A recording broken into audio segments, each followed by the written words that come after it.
Po ostatnim jakże fascynującym challenge'u w Lordsach nie mogłem przejść obojętnie, wiedząc, że gra doczekała się kontynuacji. A jako że magia w pierwszej części gry była zrobiona pokracznie, to czemu by nie spróbować tego samego w drugiej odsłonie? Jak się okazało, tym razem zostało to trochę bardziej rozbudowane i mamy do wyboru 3 ścieżki magiczne. Także postanowiłem, że dziś weźmiemy na warsztat tę jaśniejszą stronę, czyli magię światła.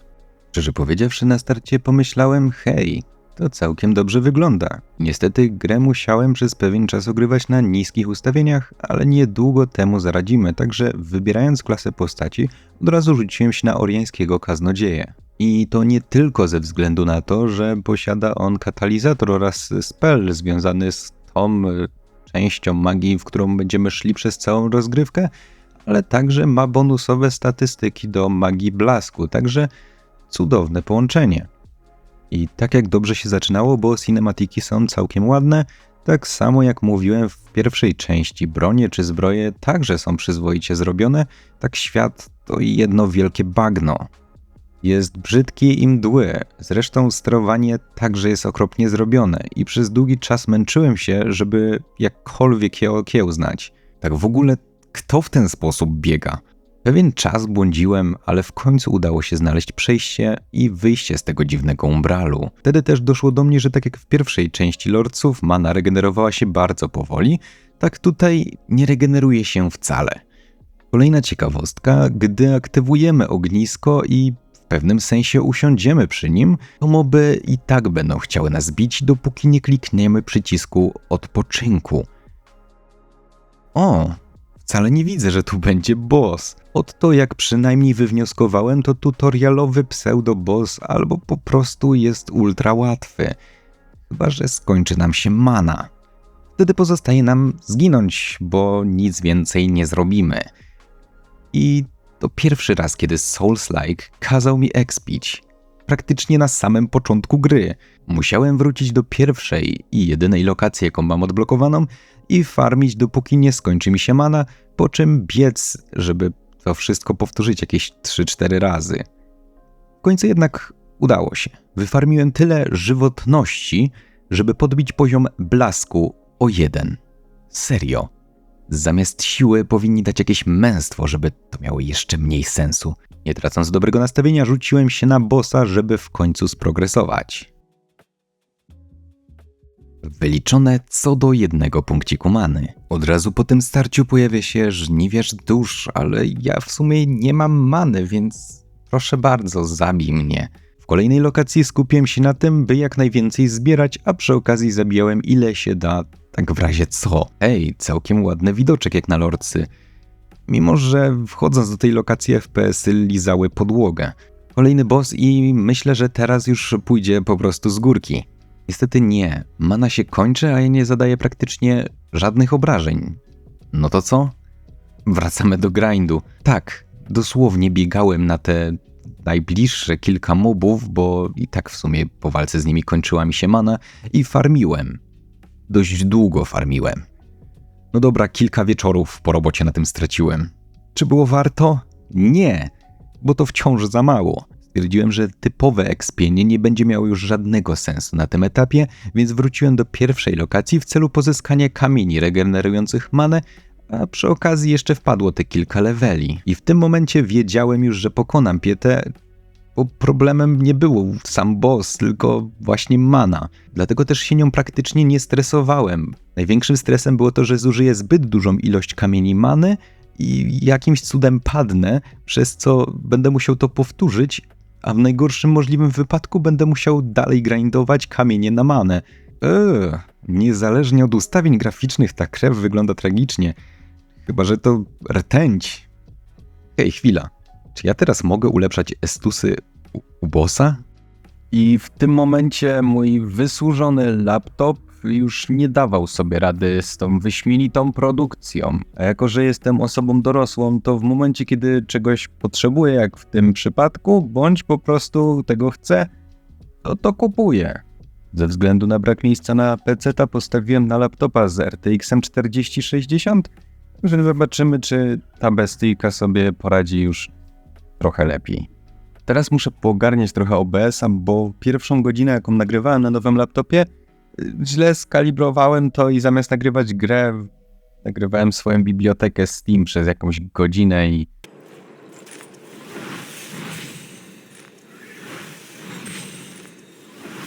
i nic nie straciliście, bo ta lokacja jest absurdalnie brzydka. Są tam jakieś elementy platformowe, kilka jakichś bezużytecznych przedmiotów, a w dodatku jest boss, tylko że ten boss to mob z paskiem życia bossa, więc naprawdę. Tak samo jeżeli chodzi o bitrate, to miałem go ustawiony zbyt nisko, więc jakieś tam mini lagi mogą się przydarzyć. Nie martwcie się o to, że to jest coś u was. U mnie to działało płynnie, myślałem, że wszystko jest dobrze, ale potem już to ogarnąłem. Także przejdźmy dalej. Jako że jest to moje pierwsze podejście do tej gierki, to pomijając beznadziejnie zaprojektowane i brzydkie lokacje, okropną optymalizację czy kolejne plucie na magię, to jestem w stanie powiedzieć, że gra mi się w to o wiele lepiej niż w pierwszą odsłonę gry i to o tyle lepiej, że już teraz wiem, że będę chciał potestować inne buildy. Wiem, brzmi to absurdalnie i sam w to do końca nie wierzę, ale czemu by nie? Następna lokacja, w której spędziłem zbyt wiele czasu, ale dzięki temu, że się w niej zgubiłem, odnalazłem kowala, a to chyba nam się przyda. W tym samym miejscu spotkałem także kolejnego bossa, tym razem była to pani łucznik z jakimiś psami. Wykorzystując na nią moją ulubioną strategię z pierwszych lordców, czyli chodzenie w kółko, pokonałem ją praktycznie bez żadnego wysiłku. Dosłownie po chwili wpadamy w dziurę, gdzie czeka na nas kolejny boss. Niestety miałem dość duży problem z wyczuciem go, a w dodatku nie czułem, że bije go dostatecznie mocno. Po szybkim zbieraniu dusz i sprzedaniu całego ekwipunku z poprzedniego grindu ulepszyłem katalizator, bo w sumie nie wiem, czy kiedykolwiek będzie mi dane użyć innego. Kupiłem także zaklęcie, które jak się później okazało, będzie towarzyszyć mi już do końca rozgrywki. To znaczy... Anioły, anioły! A wiecie, co robią anioły? Bardzo, ale to bardzo dużo biją. I dzięki nim boss stał się banalnie prosty i wystarczyło uważać na manę, która w dalszym ciągu się nie regeneruje. Przechodząc do kolejnej lokacji, wykorzystałem mechanikę stawiania ognisk w wyznaczonych przez deweloperów miejscach. I wiecie co? Dosłownie chwilę po tym, jak to zrobiłem, odnalazłem normalne ognisko. Z EA Games to nie ma absolutnie sensu. W dodatku cała lokacja jest zbudowana w taki sposób, żebyśmy nie wiedzieli, gdzie iść, bo wszystko wygląda identycznie. Gra też tego nie sugeruje, ale by sprogresować, musimy dostać się do umbralu i wyciągnąć jakieś dusze za pomocą latarni. W końcu wydostajemy się z... Kolejny boss, na którego natrafiamy, to Uciszony Święty. Walka z nim sprowadza się do tego, że przez jakiś czas ten chłop jeździ na koniu i próbuje nas uderzyć i najlepszym, przynajmniej dla mnie, sposobem na uniknięcie jego szarży było skakanie prosto na niego. Później on schodzi z tego konia i dopiero wtedy możemy zacząć naszą walkę. Ogólnie miałem z nim spory problem, bo zadawał mi chore obrażenia i z tej okazji musiałem założyć jakąś lepszą zbroję na siebie, chociaż powiem wam szczerze, że nie odczułem dzięki temu żadnej różnicy. Boss umarł, a ja oczyściłem pierwszą latarnię. Dotarłem do jakiejś podejrzanej lokacji, gdzie moby biją się same, także nie chcąc im przeszkadzać, wbiłem na kolejnego bossa. Rektor, jak większość przeciwników w lordcach, ma włączone autocelowanie rodem z konsoli, więc jakakolwiek próba dodżowania jego ataków kończyła się przyjęciem cepa na mordę. Na szczęście Percival bardziej od bicia mnie polubił bicie powietrza, co sprawiło, że przestał stwarzać jakiekolwiek zagrożenie. W międzyczasie wróciłem do Skyrestu i kupiłem klucz do Żerdzi Pielgrzyma, bo zastanawiałem się, co ciekawego może mnie tam spotkać. Tego się nie spodziewałem. Podczas kilku dobrych godzin poszukiwań, gdzie w ogóle mam iść, żeby sprogresować, odnalazłem jeszcze jednego bossa, który całkiem ciekawie wygląda i na tym jego zalety się kończą. Generalnie nie jest za bardzo chętny do walki i trzeba czekać, aż otworzy mordę. I to dosłownie, żebyśmy mogli zadawać mu jakiekolwiek porządne obrażenia. Jeśli już mówimy o absurdalnych bossach, które średnio chcą się z nami pojedynkować, to też warto wspomnieć o Burzycielu, który idzie w naszą stronę. I tyle. No dobra, od czasu do czasu rzuć jakimś gównem, ale to tyle. O nie, to znowu ten gość na smoku. I teraz nie byłem pewny, czy on znowu zniknie, czy też nie, więc padłem na nim, żeby to sprawdzić. I nie pojawił się. Kolejna miejscowa to jakieś płonące miasteczko. No nic ciekawego. Na swojej drodze spotkałem piekielną zaklinaczkę. No, to znaczy przegapiłem ją. Czy ci bossowie będą z godziny na godzinę dostawać coraz mniejszy pasek zdrowia i okrojony movement, czy o co tu chodzi?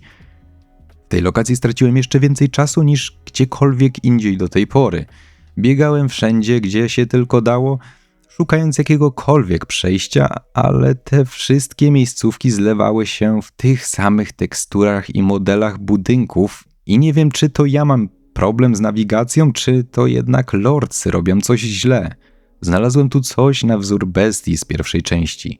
Potwór ten wykorzystuje wybuchający czar, który widziałem już bijąc tę zaklinaczkę na początku lokacji. Jego drugim atakiem jest giga wybuch i wtedy musimy schować się za jakąś ścianą, żeby uniknąć obrażeń. Generalnie spodziewałem się czegoś więcej. Wróciłem na chwilę do Skyrestu i znalazłem list, w którym było napisane, że mogę sobie otworzyć drzwi z pierwszej lokacji.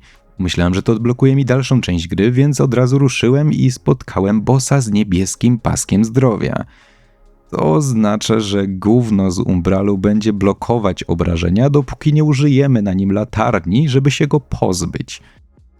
Także przy drugim podejściu od razu wyrwałem chwasta i mogliśmy zacząć bitkę. Wtedy zrozumiałem, że bossowie w lordsach mają spory problem z oponentami bijącymi się na dystans, tak jak ja w tym przypadku.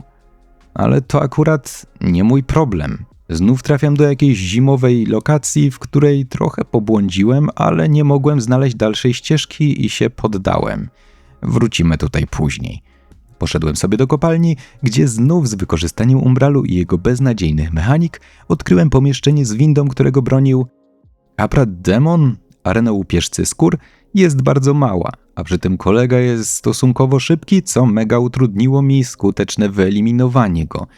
Na szczęście po kilkunastu próbach udało mi się jakimś cudem go pokonać i pomimo, że łupieżca nie był jakimś gigakoksem, to walka z nim była najbardziej angażującą, patrząc na ostatnich kilku niechętnych bossów.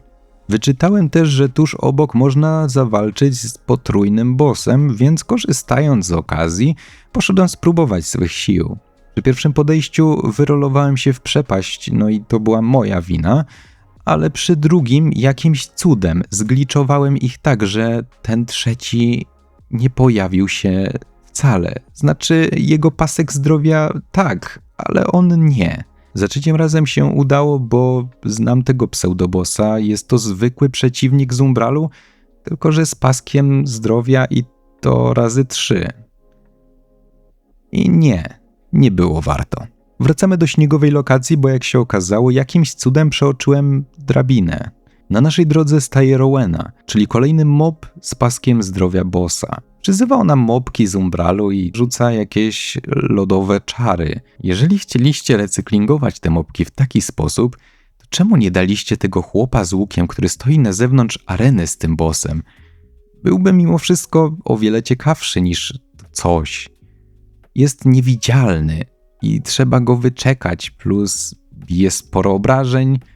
Wystarczyłoby mu dorzucić jakieś 2 ataki czy coś. Otwieramy przejście, które znajdowało się na początku tej lokacji, bo cała nasza podróż górą sprowadzała się do tego, by zatoczyć koło i otworzyć bramę. Na tym etapie po prostu biegłem, bo coraz bardziej traciłem chęci na to, by ukończyć tę produkcję. I tak podtrzymuję narrację, że gra mi się w to lepiej niż w jedynkę. Problem jest w tym, że gra nie jest przejrzysta i często gubiłem się w jakiejkolwiek nowej lokacji, bo albo wszystko się zlewało ze sobą, albo przejście było ukryte za umbralem, a przy okazji jeszcze nie trafiłem na bossa, dzięki któremu poczułem satysfakcję. I wtedy wszedłem na walkę z krukiem. Powiem wam tak, sam design bossa jest całkiem ciekawy. Powiedziałem sobie, ale będzie dobra bitka po tych wszystkich gównianych walkach. Duży boss, fajny design. Otóż nie. Gdy wszedłem tam pierwszy raz, myślałem, że poczekam aż on zrobi co tam musi i w końcu się ruszy, prawda? Walka z krukiem sprowadza się do tego, że wchodzimy do umbralu, gdzie ta świecąca kula zmienia się w jakiegoś ducha, którego musimy ubić i w ten sposób zadajemy mu obrażenia. Gdy zabijemy ducha, to kolega zacznie rzucać jakieś AOE czy inne gównospele i tyle. Pojawia się duch i tak w kółko. Coś pięknego, właśnie na to czekałem tak długo. No i co najlepsze, kruk ma absurdalnie mało życia i gdyby nie sekwencja, gdzie ducha nie ma, to najprawdopodobniej zginąłby w minutę. Co gorsze, gdy go pokonamy, trzeba mu zadać cios z łapy, bo jest oskryptowany. W jakim celu? Nie mam pojęcia. Kolejna latarnia oczyszczona i to znowu on. Ciekawe, czy to jest już ten etap, kiedy będę musiał go pokonać. On nie może tak przez całą grę nas zabijać i uciekać, prawda? Ej, kolego, będziesz tam tak stał, czy się bijemy?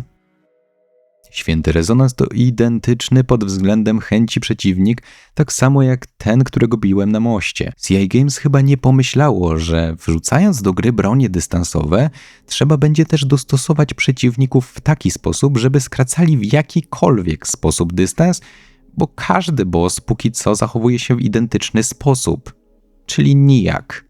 Docieramy do rezydencji braci, gdzie spędziłem ogrom czasu, szukając przejścia i byłem tak zrezygnowany, że przeczytałem Wikipedię, żeby dowiedzieć się, czy ja jestem ślepy, czy o co tu chodzi. I nie uwierzycie, co przegapiłem. W tej lokacji znajduje się mobek. Zwykły mobek, z którego dropi klucz do rezydencji, dzięki któremu możemy przejść dalej. Ja naprawdę tracę sens życia. Bossem w tej lokacji są 2 posągi rycerzy. Jeden z nich będzie knightem, więc wali ze sworda, a kolega jest druidem i wali z różdżki. Według mnie najlepiej byłoby ubić tego bardziej agresywnego gościa z mieczykiem, bo to, że go ubijemy, nie oznacza, że walka się kończy, gdyż po chwili jego kolega rega mu część życia i walka może trwać w nieskończoność. A ubijając tego bardziej agresywnego, mamy chwilę czasu, by pobić tego drugiego. Dzięki temu w pewnym momencie sprowadzamy ich do stanu, gdzie ten mag ma tak mało życia, że nie zdąży podnieść kolegi i po prostu giną. Docieramy do wieży pokuty, gdzie na naszej drodze staje rycerz rozkładu, który oprócz tego, że chodzi i zatruwa otoczenie, to w momencie śmierci respi się z full HP i tak w kółko. Nie wiem, ubiłem go kilka razy, aż w pewnym momencie zwątpiłem, czy nie robię czegoś źle. Na szczęście po jakimś razie on nie wstał. I nie mam pojęcia, o co tu chodziło. Wbijamy do wieży, a naszym celem będzie zejście na sam dół, co chwilę zajmuje, bo trzeba tam jakieś dźwignie czy 2 poprzestawiać i w sumie tyle. Na samym dole odnajdujemy bossa, który posiada 2 fazy, z czego pierwsza wydaje mi się być zbędna, bo ma tam jakieś ataki, jest w miarę szybki i sprawił mi trochę problemów, ale szczerze powiedziawszy mógłby być osobnym bytem gdzie indziej. Jego druga faza jest czymś, co mi się osobiście podobało, ale tylko i wyłącznie pod względem designu. Uwielbiam potwory w grach, które mają nienaturalnie powyginane kończyny, poruszają się w abstrakcyjny sposób i są po prostu groteskowe. I to była pierwsza walka od dawna, która sprawiła mi jakąkolwiek przyjemność, nie ze względu na poziom trudności, bo łatwo było uniknąć w większości jego ataków. Przyjemność wynikała głównie ze względów wizualnych, bo siedząc już pewien czas w lordsach, takie małe rzeczy cieszą. Po pokonaniu go odpalamy kolejną latarnię, a przy okazji tuż obok leżał sobie secik papieski, więc czemu by nie zarzucić czegoś bardziej eleganckiego na siebie, prawda? Przy okazji gra zwiększyła natężenie bossów, bo bardzo szybko wbijamy na arenę z Ursulą. Całe szczęście, że ktoś pomyślał, że walka z nią będzie nudna i gówniana, więc postawił wielki filar na środku, dzięki któremu można było unikać rzucanych przez nią czarów. Zdobywamy runę Adyra, w sumie nie wiem po co, ale kolejny boss. Cała łowczyni jest kolejnym zapychaczem, nie robiącym kompletnie nic.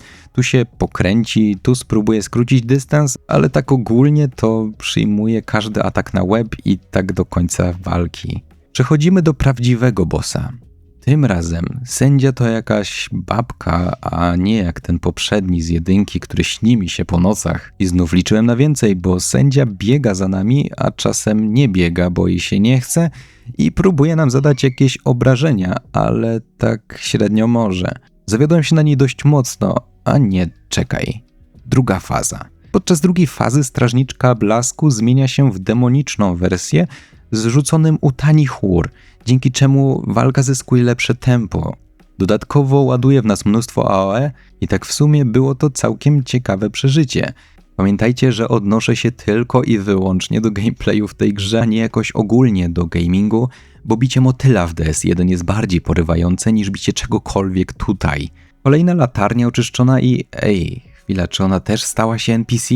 Żniwiarz światła. Czas się w końcu zmierzyć. I teraz tak, oprócz jego sekwencji latania smokiem, ten boss jest dość ciężki dla tego typu gameplayu. Bo po pierwsze bije bardzo dużo, po drugie bije bardzo szybko, a po trzecie jakieś gówno regeneruje mu życie i tym razem nie jestem w stanie mu tego zniszczyć, nawet będąc w umbralu. Także zajęło mi to kilkanaście podejść, żeby wyczuć kiedy i jaki rzucić czar, kiedy przeczekać i tak dalej, i tak dalej. W dodatku pilnowanie many i takie tam. W końcu się go pozbyłem. I to jest najważniejsze. Mój ukochany Harkin to kolejny boss wrzucony na siłę, bo sam byłem w szoku, jak bardzo przewidywalne są jego ataki. I jedynie miałem problem, gdy zablokował mnie przy narożniku, tak że nie mogłem się poruszyć, a oprócz tego cały ekran zaczęła zasłaniać mi ta poświata idąca z jego ataków. Gdy już udało mi się przejść, trafiłem na absurdalny problem ze światłem w tej lokacji, bo wchodząc tutaj było całkiem znośnie, choć trochę ciemno. W budynku nagle świeciło jaśniej, ale jak spadliśmy kawałek niżej, to czułem się, jakbym wyłączył monitor. Także nawigacja w celu znalezienia przejścia była utrudniona jeszcze bardziej. Przy okazji trafiłem na Dama Rose, czyli jeszcze jednego zapchaj dziurę w tej gierce. I tak jak ona została oznaczona jako boss, to ten mag, który stanowił o wiele większe zagrożenie niż ona, już nie jest tak oznaczony, a przy okazji jego musimy zabić, bo w momencie jego śmierci kryształy zakrywające przejście pękają. Ale gra kompletnie nam tego nie sugeruje. Ostatecznie trafiamy na kolejnego bossa, który mi się wizualnie podobał. I jak się okazało, mechanicznie też był absolutnie najpiękniejszym bossem spośród wszystkich, których do tej pory biłem. W początku zaskakiwał mnie atakami wyprowadzonymi tuż po zakończeniu jakiegoś ruchu, poza tym jak na giganta jest stosunkowo szybki. Przechodzi też w drugą, bardziej agresywną fazę i naprawdę, gdyby to był ostatni boss w grze, to nie powiedziałbym nic, bo po tych wszystkich gównach walka z kimś, kto rzeczywiście w tej grze w jakimś stopniu sprawił mi przyjemność z rozgrywki, może by nie zrekompensowała tego czasu, ale jednak byłbym zadowolony, że to już koniec. Jednak CI Games miało w planach coś zupełnie innego. Ostatnim bossem jest sam Adyr i pomyślałem, może ta walka będzie jeszcze lepsza niż poprzednia, bo ten jest ogromny i w ogóle całkiem spoko wygląda, ale super, nic bardziej mylnego. Walka z Adyrem sprowadza się do zabijania naznaczonych przez niego minionów. Każdy zabity wróg zadaje mu obrażenia, więc biegamy sobie po mapce, zabijamy moby, on sobie dostaje obrażenia i tyle. Gra się kończy. Adyr umiera, świat został ocalony. Powiem wam tak, na dole jest przycisk subskrypcji, a obok możecie zostawić też lajka, jeśli w ogóle jesteście już na tym etapie filmu, jeżeli dotrwaliście. Będę oczywiście wdzięczny. Przy okazji sekcja komentarzy jest wasza, więc napiszcie coś miłego bądź niemiłego, po prostu jeśli macie ochotę, śmiało. No i jeśli chcielibyście rzucić mi jakiegoś drobniaka na terapeutę, to w opisie jest też link i z góry za to dziękuję. To w sumie wszystko. Trzymajcie się i nie grajcie w lordsy. Pozdrawiam.